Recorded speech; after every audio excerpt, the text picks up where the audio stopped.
मन की दो ही वृत्तियां हैं जिनसे असत संसार को सत मानकर चिंतन किया जाता है, रागात्मक या द्वेषात्मक, अनुकूल या प्रतिकूल, जिसमें सुख या दुख, हर्ष या शोक की अनुभूति होती है। पूरा जीवन इन्हीं द्वंद्वों में व्यतीत होता है। अगर साधक सावधान ना हुआ, निरंतर राग द्वेष से वृत्ति को हटाना है और प्रभु में लगाना है। चित्त वृत्ति को एक एक चुन चुन कर प्रभु के नाम में अर्पित करना है। ये जो खाली रहते हैं साधक, यही सब मनमानी कूड़ा करकट वाली बातें सोचना, गंदी बातें चिंतन करके क्रियाओं में उतारना, ये बड़ा निकृष्ट जीवन है, बड़ा निकृष्ट जीवन है। परमार्थ का पथिक हो करके गंदी बातों का चिंतन करना, गंदी क्रियाओं के लिए अंदर उत्साह रखना, ये बहुत निकृष्ट जीवन है। इस निकृष्टता से हमको ऊपर उठना है। हमारी प्रार्थना मान लीजिए, हम बहुत अनुभव की बात ये महापुरुषों की कह रहे हैं, जब तक आप बार बार मन को राग द्वेष वृत्ति से हटा करके प्रभु में नहीं लगाएंगे, तब तक कोई साधना का फल आपको नहीं मिलेगा। ये हमारी बात मान लीजिए। कल जैसे एकांतिक में कहा था कि 100 गोपाल शास्त्र नाम का पाठ कीजिए आप, पर फिर मनमानी आचरण शास्त्र विरुद्ध कीजिए तो आपको भगवदानंद का अनुभव नहीं होगा। और एक बार जिन नाम ली हित सो होए अति दीन, ताको संग न छाड़हि ध्रुव अपनो कर लीन। अगर दैन्य होकर अपनापन, अहमता, ममता श्री जी के चरणों में समर्पित करके एक बार राधा, ये बहुत बड़ा काम आपका बना देगा, बहुत बड़ा काम।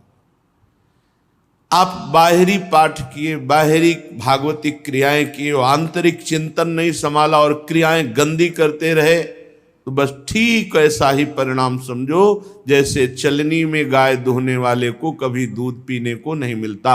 ऐसे ही भागवतिक साधन कर रहा है पर असाधन बड़े जोर का है तो उसे भगवदानंद का अनुभव नहीं होगा। ये हमारी प्रार्थना मान लीजिए, खाली रहना ही मृत्यु है। मार देगा कहीं न कहीं, कोई न कोई वासना में फंसा देगा मन हमारा। नाम चलाते रहे, कैसे भी हम पापी रहे हो, कैसे भी हम निकृष्ट आचरण वाले रहे हो, नाम पकड़ लिया तो जो दुर्लभ गति है वो सब सुलभ हो जाएगी। बस यही बात नहीं साधक पकड़ पाते। बाहरी दौड़ भाग में बहुत विश्वास है, आंतरिक नाम चलाने में चूंकि मन राजी नहीं है इस बात पर, क्योंकि मन को अधीन होना पड़ेगा। अगर नाम का चक्र चल पड़ा तो वासनाओं का चक्र भस्म हो जाएगा जो हमें जन्म मृत्यु के चक्र में डालता है। नाम हमारी प्रार्थना मान लीजिए, हमारे हृदय की बात मान लीजिए। जो परेशान साधक है उनका कारण है खाली रहना। महाभागवत हनुमान जी महाराज बहुत विचार पूर्वक कह रहे हैं, खूब चौपाई सबको याद है। कह हनुमंत विपति प्रभु सोई, विपति प्रभु सोई, जब तब सुमिरन भजन न होई। हे प्रभु, वही विपत्ति है जिस क्षण आपका भजन नहीं किया जाता, आपका सुमिरन नहीं किया जाता। सेवा और सुमिरन से जो रहित क्षण है, समय है, वही मृत्यु है, वही हानि है। हानि हरिवंश के नाम अंतर पड़े, लाभ हरिवंश उच्चरत बानी। बार बार सबको सुन सुनकर ये कंठस्थ हो गया होगा कि नाम बाणी जहां श्याम श्यामा तहां, नाम बाणी सुनत श्याम श्यामा सुबस, नाम बाणी निकट श्याम श्यामा प्रगट। तो नाम बाणी से बिलक क्यों हो? या तो नाम चल रहा है या तो लीला गायन चल रहा है, खाली क्यों हो? प्रायः साधक खाली रहता है, प्रायः 100 में 2-4 की बात नहीं कहते। नहीं, खाली रहने का मतलब है प्रपंच चिंतन, खाली रहने का मतलब राग द्वेष का चिंतन, खाली रहने का मतलब है माया के जाल में अपने आप को फंसाना। इस बात को क्यों साधक नहीं समझता? क्योंकि मानसिक चलेगा तो अपने लोगों को पहचान है, नेत्र में नेत्र पड़ते ही कैमरा खिंच जाता है कि हां चल रहा है। खाली जीवन व्यर्थ जीवन है। क्यों अपने जीवन को क्यों नष्ट कर रहे हो? वृंदावन बसिकै इतनो बड़ो सयान, जुगल चरण के भजन बिन निमिष न दीजय जान। एक पल भी समय नहीं जाना चाहिए भजन के बिना। हमें इतनी कृपा की लाडली लाल ने इतना सुंदर संयोग दिया, अब हम राग द्वेष के चिंतन में मन की वृत्ति को नहीं जाने देंगे। खाली नहीं, हमारा हृदय चिंतन से युक्त है तो कैसे राग द्वेष का चिंतन हो सकता है? और स्फुरण भी हो तो कुछ बिगड़ेगा नहीं, क्योंकि नाम चल रहा है। इसलिए मौन का अधिकतर आश्रय लो, सात्विक भोजन करो, शरीर को खूब थका दो, व्यायाम प्राणायाम सेवा आदि के द्वारा गाढ़ निद्रा में 3-4 घंटे बस, हर समय रात्रि में 4 घंटे बस से शयन करो, उठ के बैठ जाओ, भजन करो। पर्याप्त है, 4 घंटे पर्याप्त है, बहुत अधिक है। इंद्रियों की स्वस्थता के लिए 4 घंटे विश्राम बहुत, 24 घंटे में।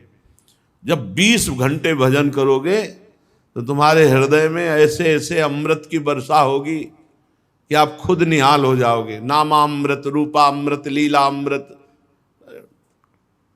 उन्मत्त हो जाओगे, प्रेमोन्मत्त हो जाओगे। पर नहीं, मन की चाल वही नीच विषयों की तरफ चिंतन, नीच विषयों के भोगने की चाह, नीच विषयों में सत्यत्व बुद्धि, यही तो हमें फांसे हुए हैं।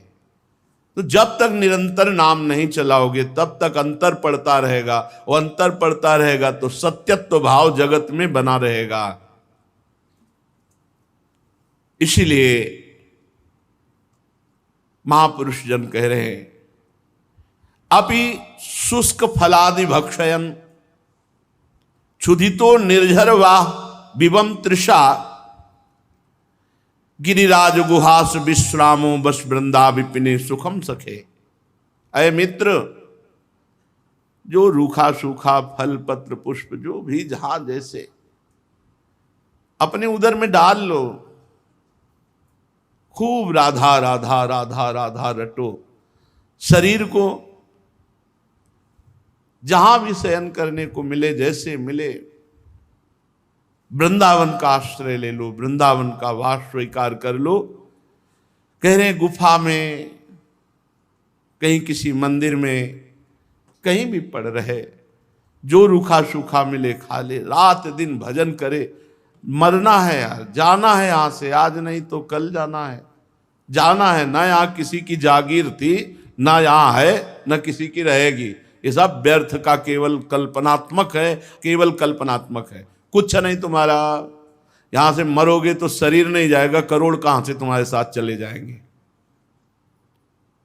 नाम जब जितना कमा लोगे वो तुम्हारे साथ जाएगा। अब शुष्क फलादि भक्षयन, रूखा सूखा जो ज्यादा इस रसेंद्री को, जलेबी इमरती ये वो, मरोगे। मछली कांटे में फंसे हुए चारे को देखती, कांटे को नहीं देखती। बड़ी प्रसन्न होकर जब वही ऐसे चारे को, कोई कांटा उसके, क्योंकि कांटे में चारा है। मछली को चारा दिखाई देता है, कांटा नहीं। ऐसे ही भोगों में ये स्वाद जो है दिखाई दे रहा है, लेकिन भोगों में जो कांटा है वो तुम्हें नहीं दिखाई दे रहा है। विषय चुगा जिन चुगय मन, कछुक चुगत सुख होए, फिर फांसी ऐसी ले। फिर देखो मछली को तड़पती है, निकाल करके उसे फिर मार डालते हैं। मार डालते हैं ये विषय, पूरा जीवन बर्बाद कर देते हैं। जो निर्विषय चित्त में परमानंद का उदय होता है वो नाना प्रकार की भोग सामग्रियों से कभी भी किसी को नहीं हो सकता। जितना भोगोगे उतना ही तृष्णा पिशाचिनी तुम्हारा गला दबा देगी, और भोगो और भोगो और भोगो, मर जाओ भोगते हुए, फिर भी तृप्ति नहीं। इसलिए अपशुष्क फलादि भक्षयन, क्षुधितो, भूख लगे तो भगवान की व्यवस्था के अनुसार जो रूखा सूखा मिले खा लो, नींद लगे जहां जैसी व्यवस्था है वैसे शयन कर जाओ, चेतना में हर समय नाम जप करते रहो। बस वृंदा विपिने सुखम सखे, हे सखे यदि वृंदावन का आश्रय वास स्वीकार है तो परम सुख को प्राप्त हो जाओगे। तुम कैसे हो वृंदावन ये नहीं देख रहा। धर्माभासोप्यः नहीं में नैव पापाच्च भीति, पाप करने से कभी भयभीत नहीं हुआ। धर्म का भास भी नहीं है, धर्म पालन करना तो जाने दो, धर्माभास भी नहीं है, पाप करने से कभी डरा नहीं। ना श्री कृष्णे रतिरपि, कभी भगवान श्री कृष्ण का नाम, उनके चरणों का चिंतन, कभी लीला कथा कभी नहीं। नामे सौहृदम सत्यमेशु, और संतों से कभी संग नहीं किया।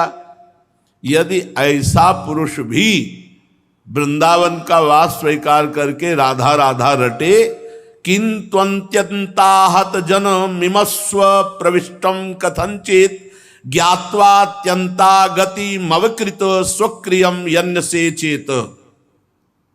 यदि ऐसा पुरुष भी जिसमें धर्माभास नहीं है, मनमानी पापाचरण करने में डर नहीं है, कभी भगवान श्री कृष्ण की कथा नहीं सुनी, नाम जप नहीं किया, भगवान का चिंतन नहीं किया, संतों का संग नहीं किया, ऐसा पुरुष भी यदि वृंदावन का आश्रय और वास स्वीकार करके राधा राधा राधा ऐसा रटे, तो कह रहे अब उसको कुछ करना बाकी भी नहीं रह गया। इसी से श्रीधाम वृंदावन स्वीकार करके प्रिया प्रीतम की प्राप्ति करा देगा। श्री वृंदावन धाम नित्य चिदानंदमय है, और हमारा वास करते हुए भी अपराध बन रहा है। देखो, धाम में हम शौच कर रहे हैं, लघु शंका कर रहे हैं, धाम में हम अपने शरीर जनित न जाने कौन कौन सी क्रियाएं कर रहे हैं। तो कह रहे हैं श्री वृंदारण्य नित्यम विहित बहुत राक्षम्य पापा स्वधर्म त्यागी नो वेद गुरुवादिकमपि वचसा वंदित हृदूरः। वृंदावन, मैं आप में वास तो कर रहा हूं पर नित्य ना क्षमा करने योग्य अपराध कर रहा हूं। प्रिया प्रीतम की नित्य रस भूमि में जब हम वास करते हैं तो हमारी दिनचर्या जनित बहुत से अपराध हैं, बहुत से पाप हैं जो हमारे द्वारा हो जाते हैं, जो ना करने योग्य कार्य हैं। मानो जैसे वैष्णव अपराध है, व्यभिचार है, किसी को भी दंड देना है, किसी को गाली गलौज, ये तो रोको, ये तो रोका जा सकता, पर कुछ ऐसे हैं जो स्वाभाविक हो ही जाते हैं। थोड़ी रज पात्र मार्जन के लिए हितधाम में, तो उधर पीछे खेत की तरफ रज में होता कि हमको वहां से लेना जहां कोई लघु शंका न कर सके। जैसे झाड़ी हैं उनके बीच में वहां कोई जाता नहीं, तो वहां से रज लाए, क्योंकि सी जी के पात्र मार्जन। तो जो ही पहला फावड़ा मारा तो 2 खन खजूर, 4 हो गए। तो हम कहा हे भगवान, ये बहुत बहुत पीड़ा हुई। फिर हम कहा इसमें हम कोई दूरबीन लिए थोड़ी देख रहे थे, अब हम तो रज के लालच से रज लिया और वो वहां छुपे हुए रज में। तो ऐसे अपराध बन जाते हैं। जैसे अब वर्षा का समय था, टार्च रखते नहीं थे, मस्ती से पद गुनगुनाते चले आ रहे, नीचे से पच्च से आवाज आई। अब ऐसे बहुत गौर से देखा तो एक मेढक फैला मिला। हम कहा हे भगवान। तो अब उस दिन से छोटी सी टार्च जो है मांगकर व्यवस्था की कि भाई टार्च तो कम से कम पैर के नीचे क्या है तो दिखा। कई ऐसे अपराध हैं जो अनजाने में बिल्कुल ना चाहते हुए बन जाते हैं। और धाम में बहुत बड़ी बात है, किसी भी धाम के जीव को किसी भी, जैसे कोई कहता है हम धाम से तुलसी ले जाएं, तो हम मना करते हैं, धाम से मत ले जाना, बाहर से लाके धाम में लगा दो, बहुत बड़ा लाभ मिलेगा। लेकिन धाम से तुलसी की आप दिल्ली ले जाओ, यहां से नहीं, यही ब्रज के अंतर्गत रखो तो चलेगा, धाम से मत ले जाओ, तुलसी जी को मत ले जाओ। बढ़िया तुलसी वृंदावन से हम बाहर दिल्ली कलकत्ता ले जाओ, नहीं नहीं नहीं। धाम की किसी भी लता को, धाम के किसी भी जीव को आप बाहर मत कीजिए, बाहर मत कीजिए। जैसे अब यहां हम किसी पशु पक्षी को पकड़ लें, चलो बाहर, नहीं, ये सब भजन करके यहां प्राप्त हुए जीव जंतु के रूप में, बहुत सावधान, किसी को कष्ट न हो। आहा जाता अपराधो मुहुरपि भगवत भक्ति रत स्वाश्रयम त्वाम। हाय हाय मेरे से अपराध बन जाता है वृंदावन धाम, ना क्षमा करने योग्य अनेक प्रकार के पाप बन जाते हैं। मैं आपके चरण कमलों को छोड़ करके अन्य कोई आश्रय ले नहीं सकता, इसलिए हाय हाय हाय हाय मन पश्चाताप करता हूं। भक्ति परायणता प्राप्त करने के लिए, भगवत प्राप्ति के लिए आप मेरे इन अपराधों को क्षमा कीजिए। आप ही केवल मेरे आश्रय दाता हैं। हे वृंदावन धाम, मेकम ज्ञात्वा श्रितोहम त्वयि च भवदघा किम करोमि क्वा यामि। मैं कहीं जा सकता नहीं, अब कुछ कर सकता नहीं, जो कुछ ऐसे अपराध हैं तो हे वृंदावन धाम आप क्षमा कीजिए, मैंने आपका आश्रय लिया है।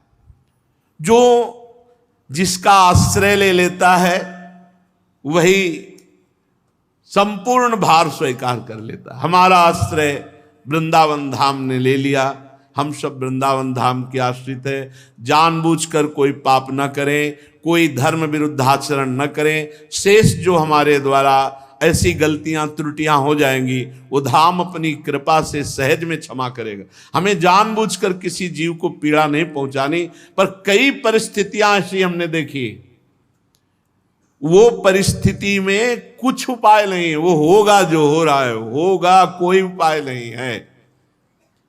वर्षा के दिनों में जैसे ये लाइट पड़ती है तो बहुत से कीड़े रास्ते में हो जाते हैं। जब परिक्रमा लगाते थे तो केसी घाट में लाखों कीड़ा। अब आप कितना पैर बचा के चलो, हमें लगता है केसी घाट पार करने में 200-400 तो मर ही जाएंगे। वो ऐसे लंबी लंबी पूंछ वाले, वो ऐसे बहुत कुछ ऐसे अपराध हैं जिनको रोका ही नहीं जा सकता, तो उनके लिए हाय हाय क्षमा कीजिए हे वृंदावन धाम, हम आपकी शरण में, आप हमारे आश्रयदाता है। परीक्षित जी ने श्री सुखदेव जी महाराज से पूछा, आपने इन नरकों का वर्णन सुनाया, तो इन नरकों में क्या सब पापियों को दंड भोगना पड़ता है या कुछ पापियों को, या इन नरकों में ना जाना पड़े, ऐसा कोई उपाय?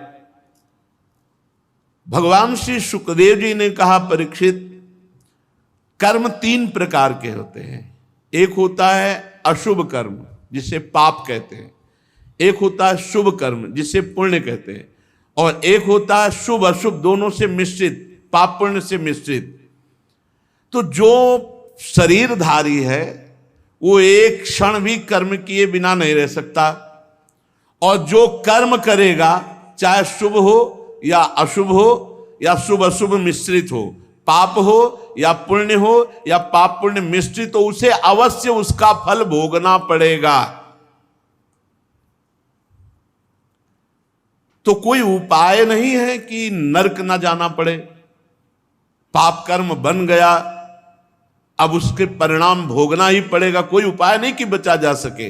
तो कहा एक उपाय है प्रायश्चित, उस पाप का सम्यक प्रायश्चित कर लिया जाए। सम्यक माने पूर्ण रूप से शास्त्र गुरु सम्मत प्रायश्चित कर लिया जाए, तो वो पाप यहीं नष्ट हो जाएगा और आपको नरक नहीं भोगना पड़ेगा।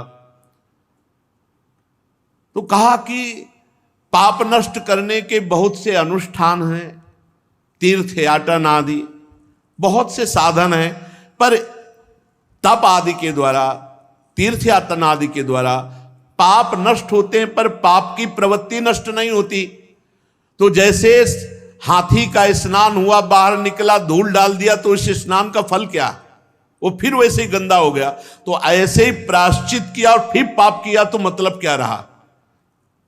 इसलिए पाप की प्रवृत्ति नष्ट हो तो पूरा पाप का प्रायश्चित माना जाता है। तो बोले उसका उपाय क्या है? बोले उसका उपाय है एकमात्र भगवान का आश्रय लेकर भगवान का नाम जप करना।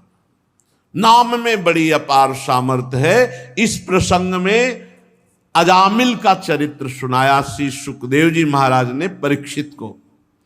एक अजामिल नाम का ब्राह्मण कन्नौज में रहता था। अपने पिता की आज्ञा, शास्त्र सम्मत आचरण, ब्रह्मचर्य का पालन, बड़े धर्मात्मा प्रवृत्ति से रह रहा था। एक दिन अपने पिता की आज्ञा से वो समिधा लेने के लिए जंगल गया तो वहां देखा एक वैश्या किसी नीच पुरुष के साथ वो विविध प्रकार से स्त्री सहवास आदि की क्रीड़ाएं कर रहा है। अजामिल ने जब देखा तो काम वेदना से युक्त हो गया।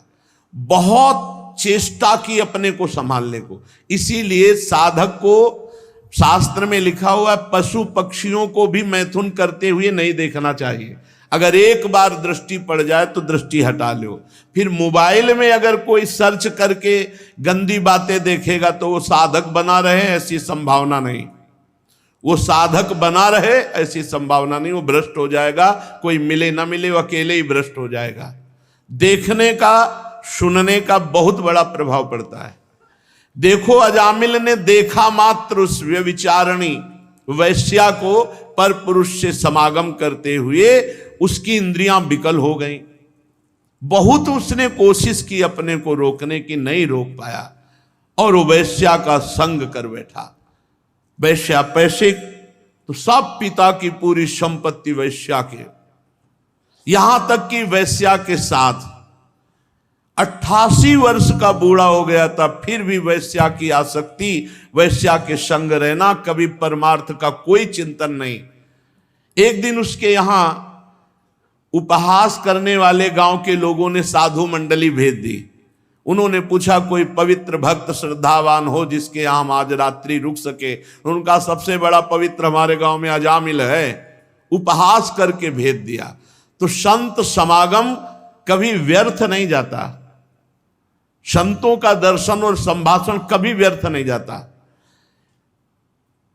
जब अजामिल ने देखा कि हमारे दरवाजे के सामने वाले बगीचे में संत मंडली, तो अब संत दरस जिम पातक टरई, संतों के दर्शन मात्र से पाप नष्ट होते हैं। फिर वो संभाषण कर ले तो और बड़ी बात है। संभाषण करने वाले को भजन के उस दिन का 6वां हिस्सा उसको प्राप्त होता है। जो संत से संभाषण कर ले तो उस दिन के भजन का 6वां हिस्सा संभाषण करने वाले को प्राप्त होता है। अजामिल ने तो मंडली संतों की दर्शन की, रो पड़ा, भगवान हमारे यहां पानी भी आपको नहीं मिल सकता क्योंकि मैं इतना नीच पवित्र आचरण वाला हूं कि मैं वैश्यागामी पूरा जीवन हो गया। ऐसा हिंसक, चोरी, लूट पाट से मैं वैश्या को प्रसन्न करता रहता हूं। क्या मेरा भी कल्याण हो सकता है? संतों ने कहा अवश्य। फिर उनमें एक भाग्य रेखा देखने वाले संत थे। उन्होंने देखा और कहा कि तुम्हारे भाग्य में अभी एक पुत्र और आएगा। 9 पुत्र थे, ये 10वां, तुम इसका नाम नारायण रख देना। और सब संत वहां से चले गए। कुछ समय बाद अजामिल के पुत्र हुआ, उसका नाम नारायण रखा।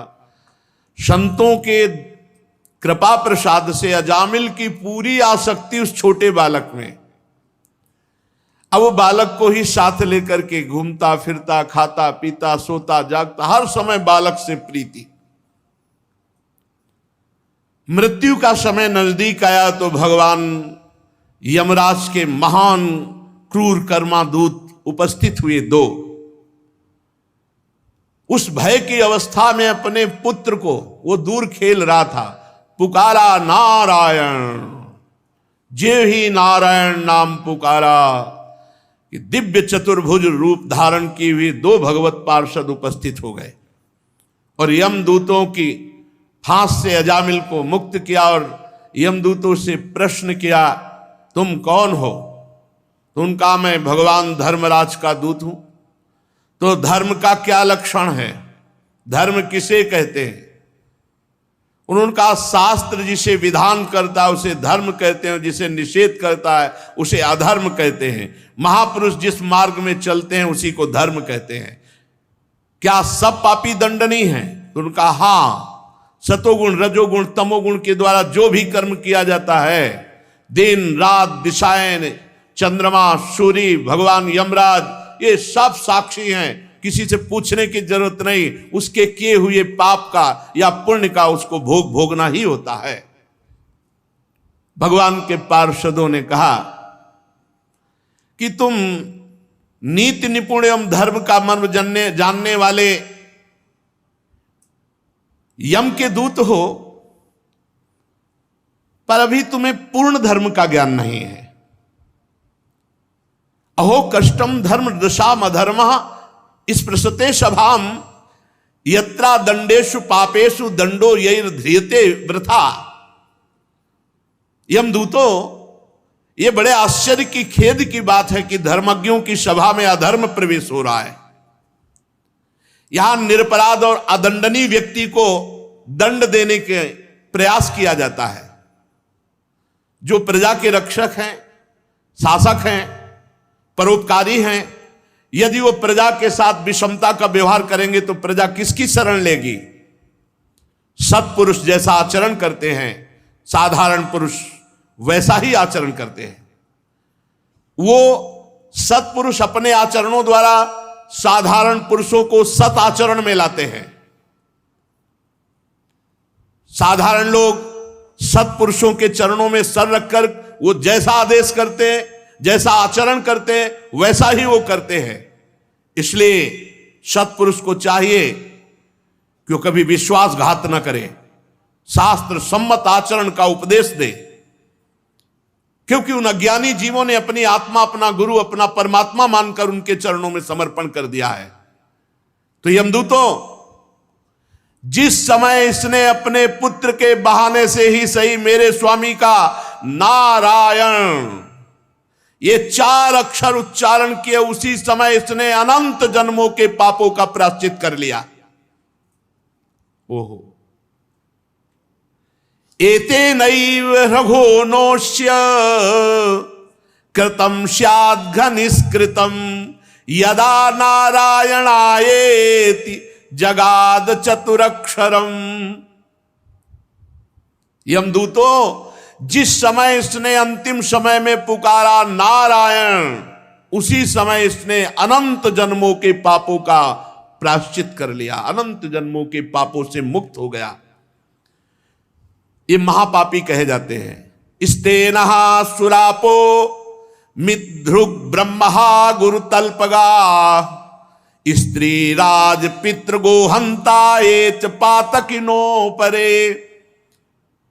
स्तेना चोर, सुरापो मदिरा पीने वाला, मित्र ध्रुव मित्र से द्रोह करने वाला, कपट करने वाला, ब्रह्मा ब्रह्म ऋषि की हत्या करने वाला, गुरु तल्पगहा गुरु पत्नी गामी और ऐसों का संगी, और माता पिता को मारने पीटने वाला, माता पिता को दंड देने वाला, और गौहंता, ऐसे महापापी ये नरक में बहुत दुर्गति भोगते हैं। पर यदि ये भी अबलो नसानी, अबना न सही हो, अब तक पाप हुआ, आज से नहीं करूंगा, और नाम जप करने लगे तो कह रहे सर्वेषामप्यघवतामिदमेव सुनिष्कृतम नाम व्याहरणम विष्णुर यतस्तद्विषयामतिः। ये भी कभी दंड नहीं भोगेंगे, एकदम निष्पाप हो जाएंगे यदि ये भगवान श्री हरि का नाम जपना प्रारंभ कर दें। बहुत महिमा की बात है, इससे बढ़कर कोई साधन नहीं है। पापों का प्रायश्चित करने के लिए बताया गया है चंद्रायण व्रत। बहुत कठिन है, एक महीना में ये व्रत पूरा होता है। ये पूर्णिमा से जैसे प्रारंभ होता है तो पूर्णिमा तक होता है। एक एक कवल घटाया जाता है। जैसे पूर्णिमा से शुरू हुआ, 15 कवल रख लिए गए, 15 कवल छोटे छोटे, फिर 14, फिर 13, फिर 12, फिर ऐसे जब पहुंचे तो एक से फिर शुरू हुई परिवार, द्वितीय, तृतीया, ऐसे, और पूर्णिमा तक, पूर्णिमा से अमावस्या तक घटाते चले गए। ऐसे 1 महीने ऐसे व्रत रहे तो उसे चंद्रायण कहते हैं। अब इस चंद्रायण में ऐसे सूख जाते हैं। हमने देखा है स्वामी सच्चिदानंद जी महाराज जब प्रयाग में रहे थे तो ये चंद्रायण व्रत रहे थे, तो देखा तो उन्हीं के पास रहे थे, वो ऐसे छोटे छोटे कवल रख लिए 15, आज 15 पाए, बस फिर कुछ नहीं, पानी नहीं, कुछ नहीं, जो अभी पाया बस। अब चाहे 15 कवल में पानी भी रख लीजिए, भोजन भी रख लीजिए, जो भी, मान लो तो आपको 7 कवल भोजन रख लिए तो उसी नाप का 7 कवल का पानी, उतना ही, बस उतना ही। फिर कम करते चले जाना, जैसे एक एक तिथि घटाते चले जाना है, और परिवार से फिर एक एक कवल बढ़ाते चले, ऐसे ऐसे। तो कह रहे हैं कृच्छ, चंद्रायण आदि बड़े बड़े व्रत पापों का नाश करने के लिए बताए गए, लेकिन इससे पाप नष्ट होता है, पाप की प्रवृत्ति नहीं, परंतु भगवान का नाम उच्चारण करने से पाप और पाप की प्रवृत्ति भी नष्ट हो जाती है। पाप और पाप की, यथा हरेर नाम पदैरुदा हरतैस् तदुत्तम श्लोक गुणोपलंभकम। भगवान के केवल नाम उच्चारण मात्र से, राम राम, कृष्ण कृष्ण, हरि हरि, नारायण नारायण, राधा राधा राधा, केवल नाम उच्चारण मात्र से संपूर्ण पापों का नाश और पाप की प्रवृत्ति का नाश हो जाता है। यदि अन्य साधनों से पाप का प्रायश्चित किया जाए तो मन फिर से कुमार्गगामी होकर पाप की ओर दौड़ने लगता है, तो क्या फायदा हुआ प्रायश्चित करने का। इसलिए प्रायश्चित तो सच्चा वो माना जाएगा कि वासना की जड़ उखड़ जाए और पुनः कभी कोई पाप कर्म बने ही ना, चित्त शुद्ध हो जाए, तो वो होता है केवल भगवान नाम से। यमदूतो, तुम अजामिल को अब छू भी नहीं सकते। ए हिम्मत की बात देखो, हमारे को हिम्मत मिलनी चाहिए इस बात से।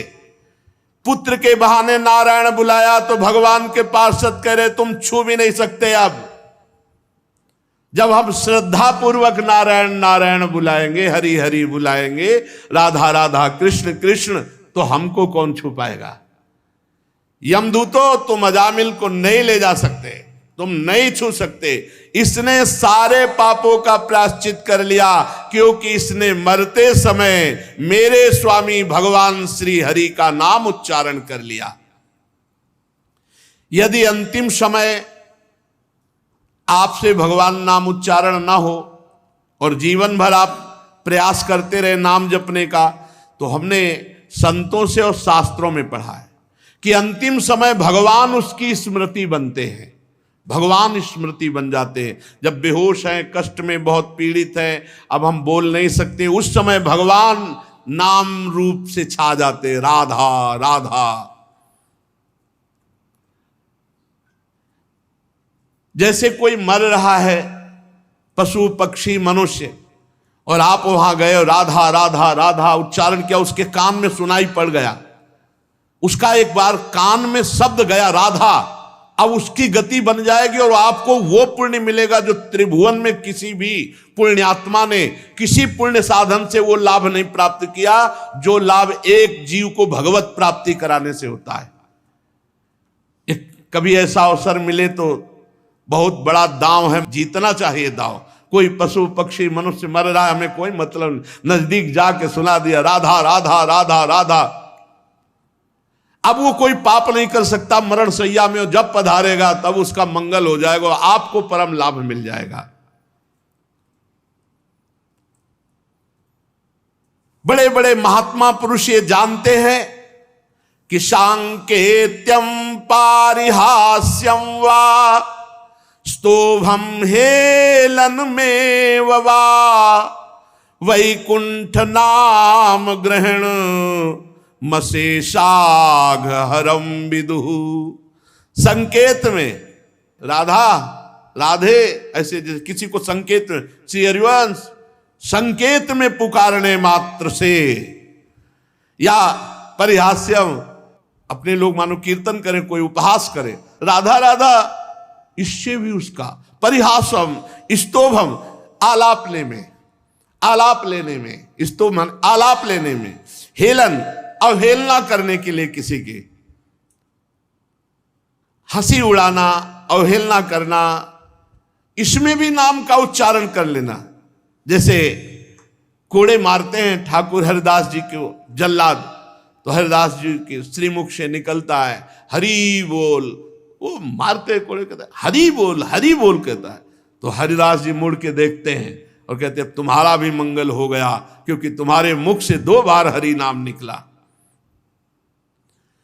परिहास में, तान आलापने में, किसी की अवहेलना करने में, यदि भगवान नाम उच्चारण हो जाए तो उच्चारण और श्रवण करने वाले दोनों के पापों का नाश हो जाए।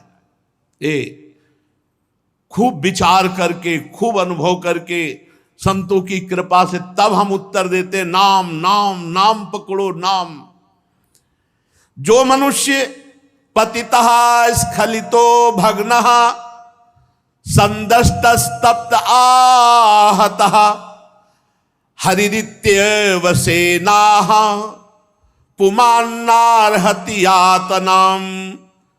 पैर फिसल रहा है, राधा गिरते समय, राधा, या कोई भयानक सांप आदि दिखाई दिया, राधा राधा राधा, या आग जलते समय, चोट लगते समय जो पुकार उठता है भगवान नाम, हरि हरि कृष्ण कृष्ण राम राम राधा राधा, छोटे बड़े सब पाप उसके भस्म हो जाते हैं। प्रेम से नहीं जप रहा, गिरते समय, फिसलते समय, भयानक सांप आदि देख करके भयभीत होकर पुकार पड़ा भगवान नाम, छोटे बड़े सारे पापों का प्रायश्चित हो जाता है। इसमें संदेह नहीं कि तपस्या, दान, जप, तीर्थ स्नान और भी अनुष्ठान ये पापों को नष्ट करते हैं, इसमें संदेह नहीं, नष्ट करते हैं, पर पापों को नष्ट कर देते हैं, पर मलिन हृदय को नहीं। मलिन हृदय ये नाम जप से शुद्ध होता है, भगवान के चरणों की सेवा से, और भगवान के नाम जप से जैसा हृदय शुद्ध होता है वैसा किसी तीर्थ स्नान, दान, पुण्य, तपस्या, अन्य साधनों से नहीं।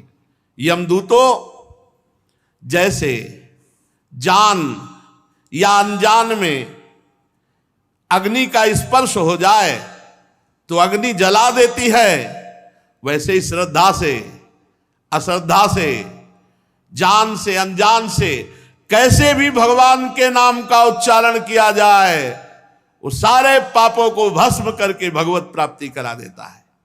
ये नाम का प्रभाव है। जैसे कोई परम शक्तिशाली अमृत को गुण जानकर पिए या अनजान में पी जाए तो अमर ही हो जाएगा, ऐसे तुम जानकर महिमा नाम की जपो या अनजान में भी ऐसे ही राधा राधा, आप परम अमृत पद के अधिकारी हो जाएंगे। नाम अपना फल देकर ही रहेगा, वो तुम्हारी श्रद्धा की बिल्कुल भावना नहीं रखता। जैसे अमृत है, विष है, अग्नि है, अपना प्रभाव दिखाता है, ऐसे नाम अपना प्रभाव दिखाता है। भाव कुभाव अनखाल सहु, नाम जपत मंगल दिश दशहु। हरिहरति पापानि दुष्ट चित्तैरपि स्मृतः, अनिच्छापि संस्पृष्टो दहत्येव ही पावकः। दुष्ट चित्त पापी मनुष्य यदि ये महिमा सुन ले और उच्चारण करने लगे श्री हरि श्री हरि श्री हरि, तो जैसे अनजान या अनिच्छा से स्पर्श करने पर अग्नि जलाती है, वैसे ही भगवान श्री हरि का नाम समस्त पापों को जला देता है। कभी ये नहीं सोचना चाहिए कि हमारा मन लगता नहीं है। आग को छुओ, मन लगा के तो जला देगी, बिना मन लगाए छू जाए तो जला देगी, कोई दूसरा अचानक छुआ दे तो जला दे। नाम का श्रवण, नाम का कीर्तन सारे पापों को भस्म कर देता है। श्रद्धा श्रद्धा, भाव को भाव, जैसे भी बने नाम जप। सकृदुच्चरितम येन हरिरित्यक्षरद्वयम् बद्धा परिकरस्तेन मोक्षाय गमनम प्रति। जिसने अपनी जबान से उच्चारण किया हरि ये 2 अक्षर, राधा ये 2 अक्षर, राम ये 2 अक्षर, भगवान नाम में अपार सामर्थ्य, मानो उसने मोक्ष प्राप्त करने के लिए कमर कस ली। भगवान नाम उच्चारण कर लिया, कितनी बार कह रहे? सकृदुच्चरितम येन, एक बार, एक बार उच्चारण कर लिया, अब वो नरक नहीं जाएगा। ये देख लो भाई, सकृदुच्चरितम एन, विश्वास शास्त्र की बात पर करो। और इसका बहुत सुंदर भाई जी श्री हनुमान प्रसाद पोद्दार जी ने एक चरित्र सुनाया था कि एक धर्मचंद्र और कर्मचंद्र नाम के 2 भाई थे। तो धर्मचंद्र बड़ा साधु भगत, संतों की सेवा करने वाला, निरंतर नाम जप करने वाला, भगवत कथा भगवत सेवा, अपने कर्तव्य को भगवान की पूजा। और ठीक छोटा भाई विपरीत आचरण करने वाला, शराब पीना, गंदे आचरण करना। और खास बात यह कि जब संत जन बड़े भाई के यहाँ आदर सत्कार पाते होते तब ये गाली देता, उसी के ऊपर उसका मकान था, तो ये गाली देता संतों को और भाई को भी। संत द्रोही, मनमानी पापाचरण करने वाला, और एक संत सेवी और शास्त्र के अनुसार आचरण करने वाला। एक दिन भगवान के अवध धाम से मंडली संतों की जा रही थी। पहले भ्रमण किया करते थे संत जन मंडली बना के। तो अपने स्वभावानुसार बड़े भ्राता धर्मचंद्र ने संतों को साष्टांग दंडवत किया, निमंत्रण किया, घर ले गए, चरण पखारे, आरती पूजा की। 50 संत थे, सबके लिए विश्राम व्यवस्था की, भोजन बनवाया, सुंदर भोजन पाया। तो जब संत जन भोग आरोग रहे थे, उसी समय वो कर्मचंद शराब पी के लड़खड़ाता हुआ, अब वहीं से सीढ़ियां थी ऊपर जाने की, खूब गाली बकी संतों की। धर्मचंद्र जी पहले संतों से बता देते थे कि हमारा भाई बड़ा दुष्ट स्वभाव का है, वो कभी अगर आएगा तो ऐसा वैसा, तो सब संतों को पहले बता दिया था।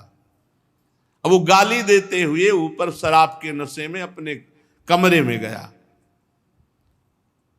संतों को अच्छा नहीं लगा कि इतने बड़े धर्मात्मा भाई का इतना निकृष्ट भाई।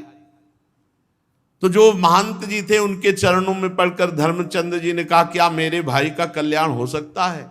हम दोनों भाई मां के उदर में, एक ही उदर में पले, इसकी ऐसी दुर्गति देखकर मुझसे सहा नहीं जाता, क्या इसका कल्याण हो सकता है? संत ने कहा, कल्याण तो निश्चित होगा, क्योंकि इसका कल्याण होना ही है, तभी तुम्हारा भाई बनाया कि तुम साधु सेवी हो, तो इसका कल्याण तो होगा ही। हम देखो उपाय करते हैं। वो बड़े हष्ट पुष्ट थे, गए तो धर्मचंद्र जी ने कहा, प्रभु ऐसे जाओगे तो दरवाजा खोलेगा नहीं। शंख घंटा बजाते हुए बाहर निकलने की ऐसी सीन बनाई कि मानो संत जन चले गए। और जाके दरवाजा खटखटाया तो समझा बड़ा भाई आया होगा। तो जो ही दरवाजा खोला तो देखा संत। तो बंद करने की कोशिश की, लेकिन जबरदस्ती दरवाजा। और भगवान के भक्त तो भगवान के बल से बलवान होते ही हैं, छाती में चढ़ के बैठ गए और बोले, अब तुम्हारा भाई तुम्हें बचाने नहीं आएगा। बोले, वो तो वो इसे नहीं बचाने आएगा। बोले, अब बोलो राम राम। बोले, नहीं बोलूंगा। बोले, बोल राम राम। वो कहा राम राम, हट गए। बोले, बेटा इसकी कभी कीमत मत लेना। संत भगवान आ गए नीचे और उनके भाई से कहा, काम हो गया। बोले, भगवान अब इसकी दुर्गति नहीं होगी। बोले विश्वास रखो, भगवान के बल से कह रहे अब इसकी दुर्गति नहीं होगी। कुछ दिन बाद कैंसर हो गया, उसको पाप का फल तो आता ही है। मरा तो यमराज जी के पास गए, तो चित्रगुप्त ने सारा खाता रखा और उस खाते में जांच की गई, शराब मांस व्यभिचार ये सब गंदी बातें, संत द्रोह सब। एक संत के द्वारा जीवन में 2 बार राम राम कहाया गया और संत छाती में बैठे थे। अरे भाई, चरण रज होए चरणामृत, वो खुद छाती में बैठे, अभी कल्याण में कोई कसर रह जाएगी। अब यमराज ने देखा 2 बार राम राम, होगा इसको नरक कैसे देख सकते, 2 बार राम राम बोला। बोले भाई, जिंदगी में तूने 2 बार राम राम बोला, क्या सुख चाहता है? तो संत की अमोघ वाणी उस समय भी उसके दिमाग में गूंजने लगी कि बेटा इसकी कीमत मत लेना। तो उनका आप बताओ तो क्या मिल सकता है, 2 बार राम राम का फल क्या हो सकता है, 2 बार राम राम का फल क्या दे सकता? तो उनका ये बात तो हम नहीं बता सकते। तो बोले जब तक बताओगे नहीं कि 2 बार का फल होता क्या, तब तक हम मांगे क्या? उन्होंने देवराज इंद्र का चिंतन किया कि त्रिभुवनपति वाले ये लोकपाल है तो इंद्र त्रिभुवनपति। देवराज इंद्र आए, क्या समस्या? बोले प्रभु समस्या ये है कि इस पापी ने जीवन भर पाप किया, 2 बार राम राम बोला। अब इसको 2 बार राम राम की कीमत क्या है, उसके बदले में हम क्या दे सकते हैं, कह रहा पूछ रहा है। भगवान नाम की ये हम भी नहीं, ये तो ब्रह्मा जी बता सकते हैं। देवराज इंद्र ने कहा कि ब्रह्मा जी को बुलाया नहीं जा सकता, ब्रह्मा जी के पास चला, वो जगत गुरु है, परमेष्ठी पद पे है। तो जीवात्मा ने कहा पहले जो भयानक जीव जंतु इनको अलग हटाओ, यमदूतों को।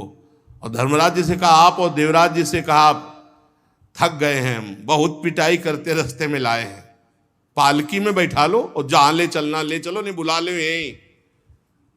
भाई जी महाराज ने जो चरित्र लिखा पूज्य श्री राम शर्मा आचार्य ने, वही लीला दर्शाई थी काशी में, यही दृश्य देखा था। बोले पालकी में चलेंगे हम।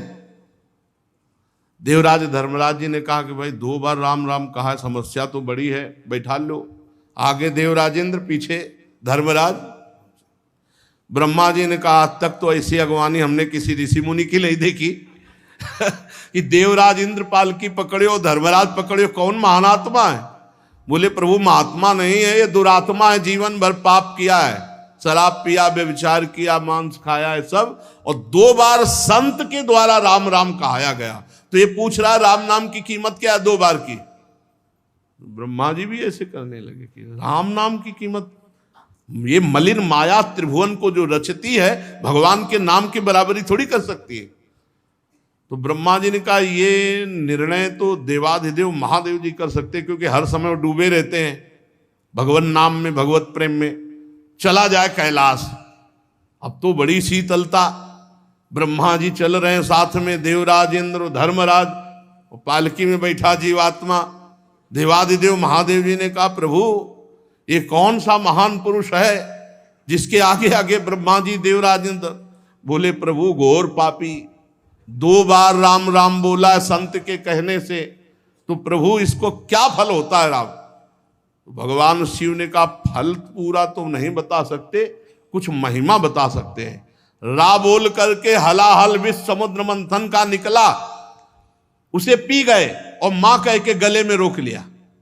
राम नाम से आज भी गले में नीलकंठ बना हुआ, पूरा विष रुका हुआ है और एक बूंद कोई नहीं रोक सकता गले में। गले में चला जाए हाँ खांसी आ जाए, पूरा हलाहल विष राम नाम से गले में रोक लिया।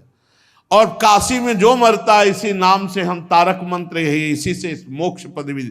बड़ी महिमा गाई, पर कहा कि पूर्ण फल क्या ये तो नहीं बता सकते। तो बोले प्रभु अब 2 बार राम नाम का पूर्ण फल तो पता ही चलना चाहिए। तो बोले फिर सीधे राम जी के पास चलते साकेतपुर।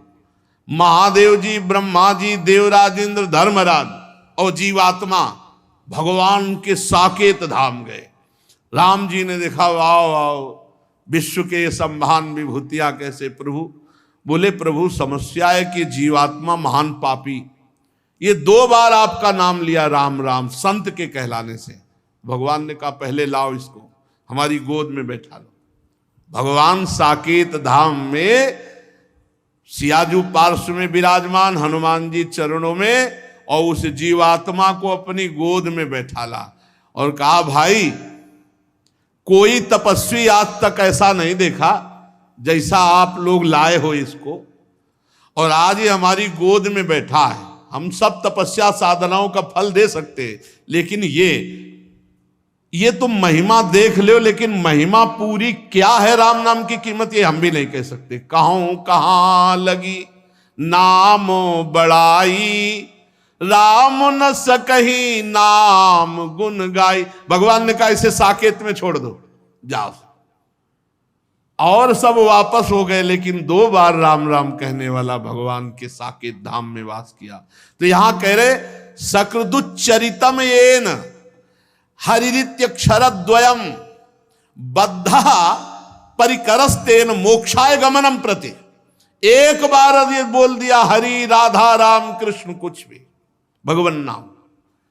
पर देखो खास बात है, गुरु के बुलाए से बोला 2 बार राम नाम, संत के द्वारा बुलवाने से वो बीजाक्षर महामहिमामय हो गया। और ऐसे भी नाम लोगे तो मंगल ही होगा, पर गुरुमुख से जो नाम वो बहुत महिमामय। एक बार नाम पूरे रजिस्टर में एक बार लिखा किसने राधा बोला, एक बार हरि बोला, एक बार कृष्ण बोला, भारी पड़ जाएगा हिसाब भाई। कुछ ऐसे भी चतुर है कि हाँ बोल तो दिया हरि, अब करेंगे मनमानी पापाचरण तो हिसाब तो भारी हो ही जाएगा, वो तो देवराज इंद्रराज पालकी में ले जाएंगे। देखो फिर नामापराध भी कानून लागू हो जाएगा। नामापराध, उस जीव को ये पता नहीं था कोई नाम का, वो कोई नामापराध नहीं कर रहा था, वो था ही पाप प्रवृत्ति में। संत ने उसे नाम सुनाया। आप सुन करके महिमा जान करके पापाचरण करोगे तो नामापराध लागू हो जाएगा। अगर नामापराध 10 नामापराध इनसे बच जाओ, बहुत जल्दी नाम आपको भगवत प्राप्ति करा देगा। न गंगा न गया सेतुर न काशी न च पुष्करम जिह्वाग्रे वर्तते यस्य हरिरित्यक्षरद्वयम्। जो अपनी जिह्वा से 2 अक्षर उच्चारण करता रहता है, राधा राधा राधा, हरि हरि हरि, राम राम राम, कृष्ण कृष्ण कृष्ण, वो गंगा नहाए या ना नहाए, काशी जाए या न जाए, सेतुबंध जाए न जाए, पुष्कर जाए न जाए, कोई आ सकता, सब तीर्थों का फल उसको प्राप्त है। न गंगा न गया सेतुर न काशी न च पुष्करम जिह्वाग्रे वर्तते यस्य हरिरित्यक्षरद्वयम्। जिसकी जिह्वा के अग्रभाग में भगवान का नाम विराजमान है, उसे किसी तीर्थ करे तो बढ़िया, ना करे तो कोई नियम नहीं कि जाना ही पड़ेगा। ऋग्वेदोथ यजुर्वेदः सामवेदो अथर्वणः अधीतास्तेन येनोक्तम् हरिरित्यक्षरद्वयम्। जिसने हरि हरि कृष्ण कृष्ण राम राम ऐसा उच्चारण कर लिया, उसने ऋग्वेद यजुर्वेद सामवेद अथर्ववेद सब वेदों का पाठ कर लिया। ऋग्वेदोथ यजुर्वेदः सामवेदो अथर्वणः अधिस्तास्तेन येनोक्तम हरिरित्यक्षरद्वयम्। जिसने हरि हरि राम राम कृष्ण कृष्ण भगवान नाम उच्चारण कर लिया, उसने सब वेदों के स्वाध्याय का फल प्राप्त कर लिया। अश्वमेधादिभिर्यज्ञैर् नरमेधैः सदक्षिणैः यजितं तेन येनोक्तं हरिरित्यक्षरद्वयम्। जिसने भगवान नाम उच्चारण कर लिया, वो अश्वमेध दक्षिणा सहित संपूर्ण यज्ञों का फल प्राप्त कर लिया। अश्वमेध यज्ञ दक्षिणा सहित करना बहुत बड़े बड़े चक्रवर्ती सम्राटों को अश्वमेधादि आदि लिखा है, और भी यज्ञों का फल। और नरमेधई जो अश्वमेध आदि यज्ञ हैं, इनका दक्षिणा सहित फल उसे प्राप्त हो गया जो नाम जप कर रहा है। वैसे भी भगवान ने कहा यज्ञानाम जप यज्ञोस्मि, यज्ञों में सर्वश्रेष्ठ यज्ञ जप यज्ञ हो। समस्त तीर्थों के अवगाहन का फल, चारों वेदों के स्वाध्याय का फल, समस्त यज्ञों का फल उसे प्राप्त हो गया जो अपनी जिह्वा पर निरंतर नाम जप करता रहता है। प्राण प्रयाण पाथेयम संसार व्याधि भेषजम दुख क्लेश परित्राणम हरिरित्यक्षरद्वयम। आहा, इस संसार से जब हमारा शरीर छूटकर जाएगा तो रास्ते का जो खर्चा है और जो हमें परलोक में महान सुख प्रदान करने वाला है वो केवल भगवान नाम है। ये तुम्हारा बैंक बैलेंस, सोना चांदी ये सब नहीं जाएगा। प्राण प्रयाण पाथेयम, जब शरीर छूटता है तब शरीर छूटने के बाद जो बढ़िया व्यवस्था होती है वो नाम से होती है। बढ़िया नाम जब किए हुए है तो भगवान के पार्षद आते हैं, दिव्य लोक को ले जाते हैं और भगवान के साथ आनंद भोगता अनंत काल तक। इसलिए कोई भी हो, स्त्री हो, पुरुष हो, बालक हो, वृद्ध हो, मूर्ख हो, पढ़ा लिखा हो, पवित्र हो या पवित्र हो, नाम के लिए कोई ये मर्यादाएं नहीं कि आपको पवित्र होना चाहिए, आपको इतना जवान होना चाहिए, आपको पढ़ा लिखा होना चाहिए, आपको अमुक कुल वाला होना चाहिए, कोई नहीं।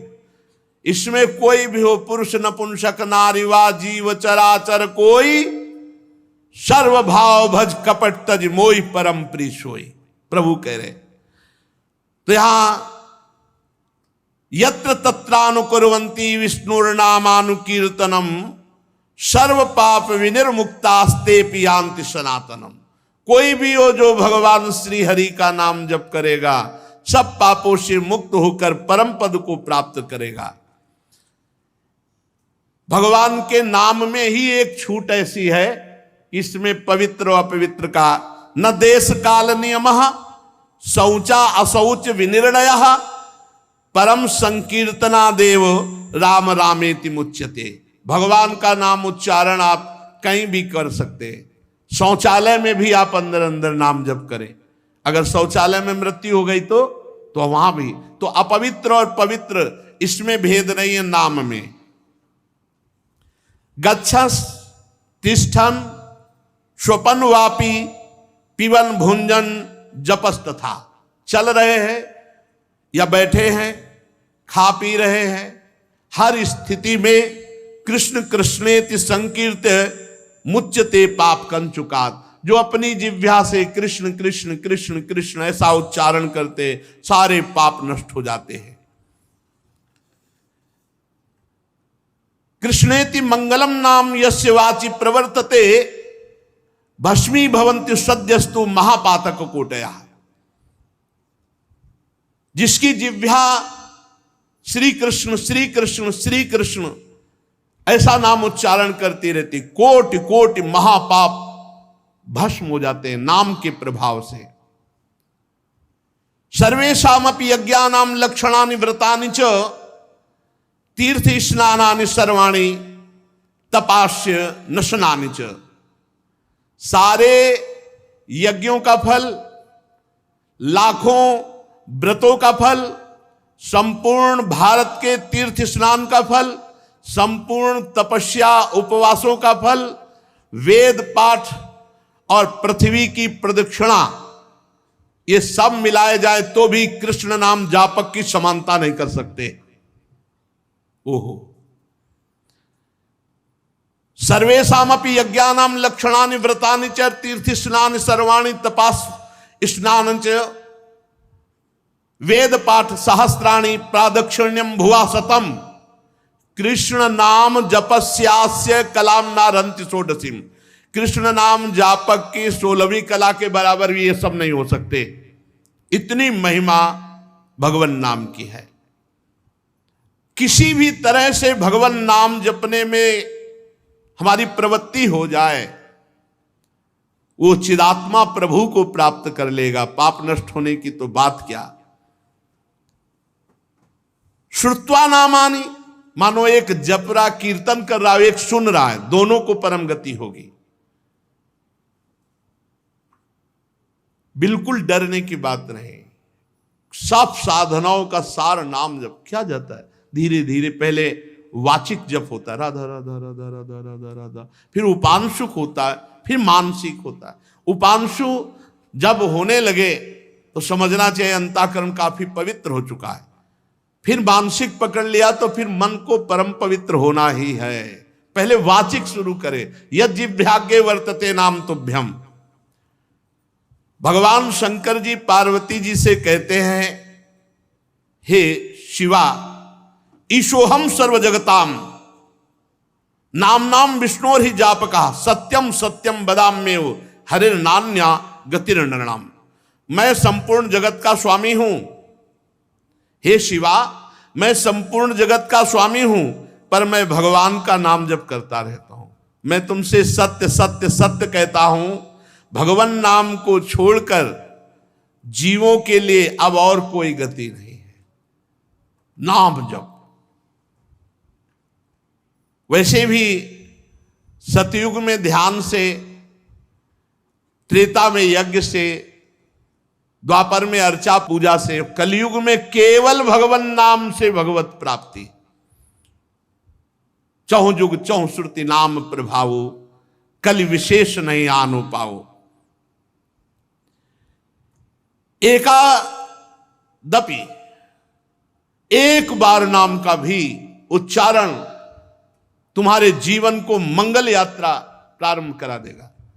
शुरू तो करो तुम, एक बार भी नाम तुम्हारा कभी व्यर्थ नहीं जाएगा।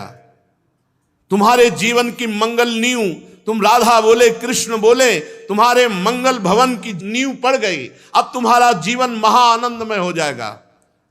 निरंतर नाम नाम, ये हम ऐसे नहीं, बचपन से सब संतों को देखा, बड़े बड़े सिद्धों को देखा, गंगा किनारे एक से एक सिद्ध ब्रह्मबोध संपन्न महापुरुषों को देखा, नाम नाम नाम। तब दिमाग ने पकड़ पाया कि केवल नाम। वर्तमानम च यद पापम यद भूतम यद भविष्यति तत्सर्वम निर्दहत्याशु गोविंदानल कीर्तनम। यदि भूत में पाप हो गया है, उसको नष्ट करने के लिए नाम। यदि वर्तमान में हो जाए तो ये नियम लो कि आगे से नहीं होगा, और नाम जप करो, नष्ट हो जाएगा पाप। भविष्य में भी हमें और कोई आश्रय नहीं लेना। अगर गलती हो जाती तो नाम के बल से ही सब पवित्र हो जाएगा। वर्तमानम च यद पापम यद भूतम यद भविष्यति तत्सर्वम निर्दहत्यासु गोविंदानल कीर्तनम। गोविंद गोविंद गोविंद। जहां जिह्वा से निकला सारे पाप नष्ट हो गए, चाहे वर्तमान के हो, चाहे भूत के हो, या भविष्य में होंगे। डरना नहीं, मनमानी आचरण मत करना, इसके बल से नहीं तो नामापराध लागू हो जाएगा। नाम अगर चूक हो जाती है वर्तमान में तो नाम उसे भस्म कर देगा। गोविंद गोविंद हरे मुरारे, गोविंद गोविंद मुकुंद कृष्ण, गोविंद गोविंद रथांग पाणे, गोविंद दामोदर माधवेति। कैसा अमृत है, बस पान करते रहो। नामामृत कैसा, अभी स्वाद नहीं मिला, इसीलिए तार्किकों का संग न करे नाम जापक। यहां मना करते हैं, ये तार्किक लोग अश्रद्धा पैदा कर देंगे। इनके मन में चूंकि नाम जप करते नहीं, अनुभव कुछ है नहीं। अरे क्या केवल नाम जपने मात्र से हो जाएगा? केवल नाम जपने से ही होगा।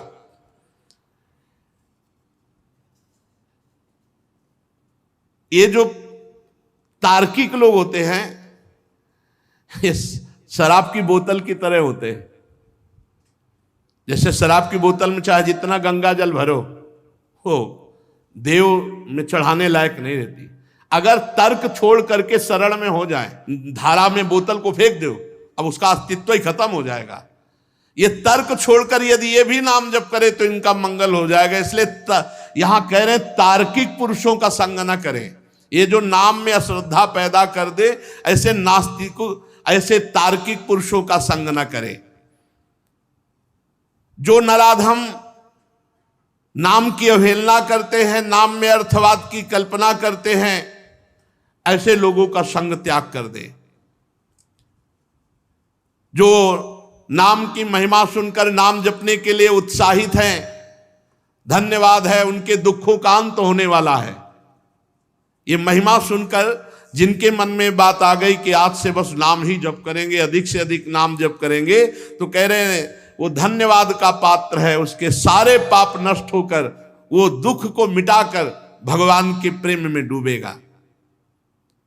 श्री सुखदेव जी महाराज कहा, परीक्षित, ये यमदूतों का और भगवत पार्षदों का, दोनों का उपदेश सुन रहा था अजामिल, क्योंकि उसको लगा अरे मैंने जीवन कितना बर्बाद कर दिया, भगवान का नाम नहीं जपा। इधर भगवान यमराज के दूत छोड़ करके यम जी के पास गए। अजामिल उठा और भगवान के पार्षदों को साष्टांग प्रणाम किया। अजामिल कुछ कहना चाहता था भगवान के पार्षदों से कि हमको अगर कुछ ही समय मिल जाए तो मैं भगवान का नाम जप करके, तो सर्व पापहारी भगवान के पार्षद अंतर्ध्यान हो गए। कुछ कहना चाहता था कि अगर मुझे समय मिल जाए, बस वो शुरू हो गया। जो ही अंतर्ध्यान में, हाय मैं कितना नीच पापी। अब चूंकि भगवान के पार्षदों का दर्शन हुआ ना, बड़ा हृदय में पश्चाताप। और ये जो मैंने अभी दृश्य देखा, ये भगवत पार्षद, ये स्वप्न था या जागृत? अभी अभी हाथों में फंदा लिए हुए यमराज के दूत हमें खींच रहे थे और वो भगवत पार्षद बचा रहे थे। मैं इस जन्म का महापापी हूं, फिर भी कौन से जन्म का पुण्य उदय हो गया कि मेरे मुख से नारायण नाम निकल गया। नहीं नहीं, ये तो भगवान की अहेतुकी कृपा है। कहां भगवान का मंगलमय नारायण नाम, ये तो सचमुच केवल भगवान की अहेतुकी कृपा से निकला नाम। ये जो नाम भगवान का निकलता है, तो जेई नाम तेई कृष्ण, मानो भगवान कृपा करके नाम रूप से हमारी जिह्वा में स्फुरित होते हैं। अब मैं एक क्षण भी व्यर्थ नहीं जाने दूंगा। अपने प्राणों को वश में करके, इंद्रिय मन को वश में करके निरंतर नाम जप करते हुए भगवान में तन्मय हो जाऊंगा। और ऐसा ही किया। वहां से सीधे हट गए। मैंने अज्ञानवश जो अभी तक समय व्यतीत किया, नहीं, भगवान की इस माया ने मुझे बहुत नचाया। अब नहीं, थोड़ी देर के लिए भगवान के पार्षदों का संग हुआ, सब कुछ छोड़कर हरिद्वार में गए और एक भगवान के मंदिर में बैठ करके अपनी इंद्रिय मन को सब जगह से हटाकर भगवान का निरंतर चिंतन करते हुए अपनी बुद्धि को भगवान में मिला दिया और अनुभव स्वरूप परमात्मा को प्राप्त करके अपने शरीर को छोड़ दिया। नाम जप करते हुए अजामिल ने हरिद्वार में अपने शरीर को पूर्ण किया। शेष चर्चा आगे। बस हमको ये ध्यान रखना है, जो अजामिल ने नियम लिया कि अब अपनी इंद्रिय और मन को समेट कर केवल भगवान का भजन करते हुए भगवत प्राप्ति कर ली, ये लक्ष्य हमारा भी बन जाए कि हम सब काम करते हुए भगवान का नाम जप करें और नाम जप के प्रभाव से इसी जन्म में भगवत प्राप्ति करें। श्री राधा वल्लभ लाल की।